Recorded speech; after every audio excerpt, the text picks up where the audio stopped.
जनतेच्या न्याय हक्कासाठी लढलेल्या काही ज्या केसेस आहेत त्या संबंधित आज माननीय न्यायालयाने आम्हाला कोर्टात हजर राहण्याचे आदेश दिले होते। त्याचप्रमाणे आदेशाच्याप्रमाणे मी आणि आमचे आमदार गटार साहेब असो आणि माझे सगळे सहकारी ज्यांनी जनतेचा आवाज त्यावेळी उचललेला होता ते सगळेजण न्यायालयाचा आदर करून आज आम्ही इथे उपस्थित होतो। सब एक पंतप्रधान ने ट्वीट किया, देश के युवा को हित को और उनका भविष्य हमारी सर्वोच्च प्राथमिकता है। सही आहे। शेवटी देशाचे पंतप्रधानांना देशाच्या भविष्याची सर्वात जास्त काळजी आहे। कारण देशाच्या भविष्याची काळजी घेण्यासाठीच देशाच्या जनतेने त्यांना पंतप्रधान पदावर बसवलेलं आहे आणि म्हणून आदरणीय पंतप्रधानांनी केलेलं ट्विट हे अतिशय योग्य आहे आणि त्या संदेशाचा बोध देशाच्या प्रत्येक तरुणाने घ्यावा। मुंबई काँग्रेसकडून व्हिडिओ एक पोस्ट करण्यात आलेला आहे। मुंबई पोलिसांकडून आंदोलन करणाऱ्या विद्यार्थ्यांना धमकी देत आहे, जर ते पुन्हा आंदोलनासाठी परतले तर त्यांना एका खोट्या ड्रग्ज प्रकरणात गुंतवून जन्मठेपेची शिक्षा दिली। बघा, मुळामध्ये हे जे नीट संदर्भात होणारं, नीट परीक्षा संदर्भात होणारं आंदोलन आहे, कोणाला परीक्षा संदर्भात काही सुधार झाला पाहिजे का झालाच पाहिजे त्याच्या बाबतीमध्ये सगळेच सकारात्मक आहे। आमच्या केंद्र सरकार आणि आमचे संबंधित मंत्री सगळेच बोलत आहेत की संबंधित त्या नीट परीक्षेमध्ये सुधार झाला पाहिजे आणि त्या दृष्टिकोनातून पावलंही उचलले जात आहेत। त्याचमुळे काही कालही नीटची परीक्षेचा निकाल लागला, जवळपास 11 लाख विद्यार्थी त्याच्यामध्ये पास झालेला आहे। पण मुद्दा असा आहे की एका बाजूला नीटचा मुद्दा असताना मग जे आंदोलनकर्ते आहे ते सरतनसे जुदाचे नारे का देत आहेत, देशविरोधी नारे का देत आहेत, सीता का पती असा उल्लेख करून हिंदू धर्माचा बदनामी का करतायत, मग सीता का पतीचा उल्लेख झाला तर मग आयशाचा पण पतीचा उल्लेख करा एवढी हिंमत असेल तर। आमच्या सैन्यावर आरोप कशाला करतायत, सैन्याला शिव्या कशाला देत आहेत, आमच्या पोलीस दलांवर हात कशाला घालतायत, हे सगळं करणारे विद्यार्थी कधीच असू शकत नाहीत। आमच्या देशाचा तरुण हा आमच्या हिंदू राष्ट्राला वर विश्वास ठेवणारा तरुण आहे आणि म्हणून हे जे काही ज्या शक्ती आहेत ज्या आम्हाला हिंदू राष्ट्राच्या विरोधी आहेत त्या सगळ्या ह्या आंदोलनाची बदनामी करायची, देशाच्या तरुणांची बदनामी करायची, आमच्या केंद्र सरकारचे एवढा त्यांचा एक कलमी कार्यक्रम आहे। आणि म्हणून हे कुठले जे काय हे काँग्रेस आणि हे सगळे जे पक्ष त्याच्यात जे घुसलेले आहेत ना त्यांना आमच्या देशाच्या विरोधी असलेल्या प्रत्येक शक्तीला ताकद द्यायची म्हणून ह्या सगळ्या गोष्टीचे ट्विट करतायत। राहुल गांधी असं म्हणतात की तुम्ही आमच्या तरुण पिढीला भविष्याला सर्वात मोठे नुकसान पोहोचवलं आहात। राहुल गांधी यांच्या मोदींवर निशाण।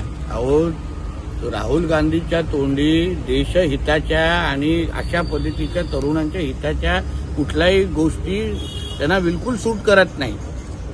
कारण का म्हणूनच त्यांना घरी बसवलं आहे, म्हणूनच त्यांच्या काँग्रेस पक्षाला घरी बसवलं आहे, वारंवार त्यांना पराभवाचा सामना करायला लागलेला आहे। आणि म्हणून राहुल गांधींनी आपल्या उंचीप्रमाणे, राजकीय उंचीप्रमाणे आदरणीय मोदी साहेबांबद्दल बोलावं। वडंटीवार असं म्हणतात पेपर हा केंद्र सरकारची जबाबदारी, ही जबाबदारी प्रधानांची आहे, त्यांचा राजीनामा घ्यावा, भाजपला असायला हवी। आमच्या कार्यालयाबाहेर आंदोलन करत होते, त्यांच्या कार्यकाळामध्ये, काँग्रेसच्या कार्यकाळामध्ये कितींदा नीटचा पेपर फुटला, कितींदा त्यांनी पंतप्रधानांचा राजीनामा घेतला, कितींदा त्यांनी त्यांच्या शिक्षण मंत्र्यांचा राजीनामा दिला, हे त्यांनी पहिला हिशोब तरी सांगावा ना ह्या वडीटवारांनी।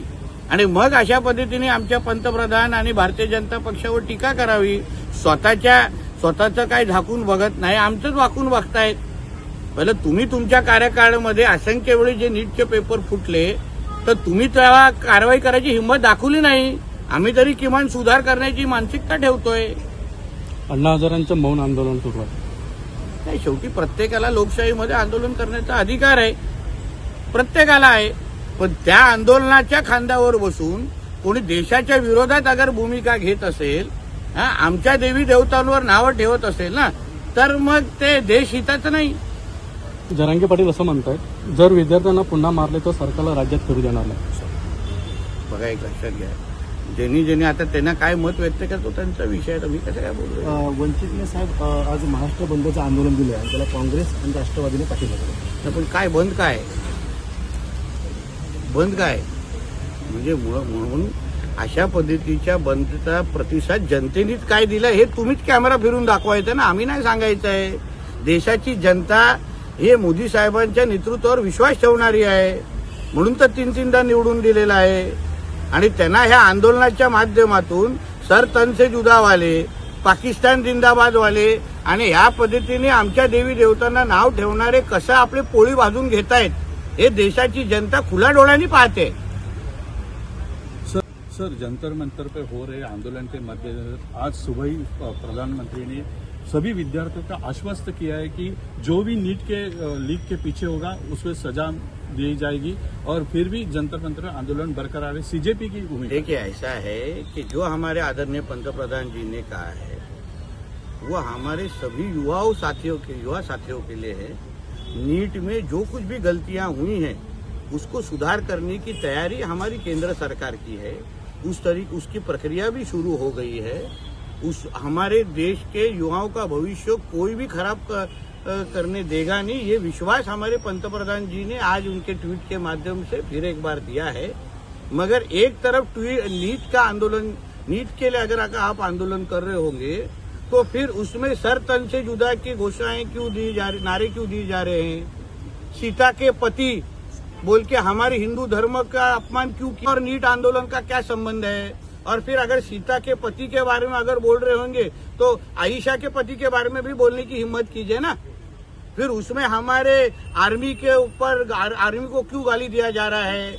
हमारा देश का युवा ये कभी भी कर नहीं सकता, ये मानने वाले हम लोग हैं.